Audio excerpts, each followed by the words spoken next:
Hi everyone, welcome to my another mini blog. আজ আমি, মা, দাদা আমরা চলে এলাম ভিক্টোরিয়াতে।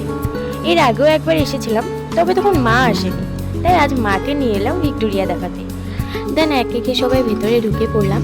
আর আমরা যখন আগের বার ভিক্টোরিয়াতে এসেছিলাম তখন মাত্র 4টে রুম খোলা ছিল, আর এখন 6-7টা রুম খোলা রয়েছে। আর অনেক নতুন নতুন জিনিসও আজ দেখতে পেলাম। আর প্রত্যেকটা রুমেই কিন্তু আজ ফ্যান দিয়েছে। যা গরম পড়েছে, তো ফ্যানের সামনে দাঁড়িয়ে শরীরটা একটু ঠান্ডা করে নিলাম। আর তখনই দেখতে পেলাম সেখানে একটা বসার জায়গা রয়েছে, আর সেখানে বসে কয়েকটা ফটো তুলে নিলাম। আর ফটো তুলে আবার ঘুরতে লাগলাম। আর এই ছবিটাকে দেখিয়ে আমি দাদাকে কিছু হয়তো বলছিলাম, কিন্তু এখন বুঝতে পারছি না কি বলছিলাম। আর এদিকে আমার মা ব্যাগ থেকে রুমাল বের করছে আর মুখ মুছছে। মা শুধু ঘেমেই যাচ্ছে।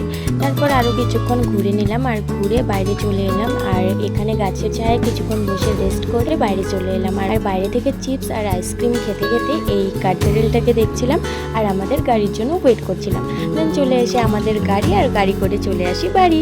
আর আজকে মিনি ব্লগটা এখানে এন্ড করছি। ওকে বাই, দেখা হচ্ছে নেক্সট মিনি ব্লগে। তোমরা সবাই ভালো থেকো, সুস্থ থেকো।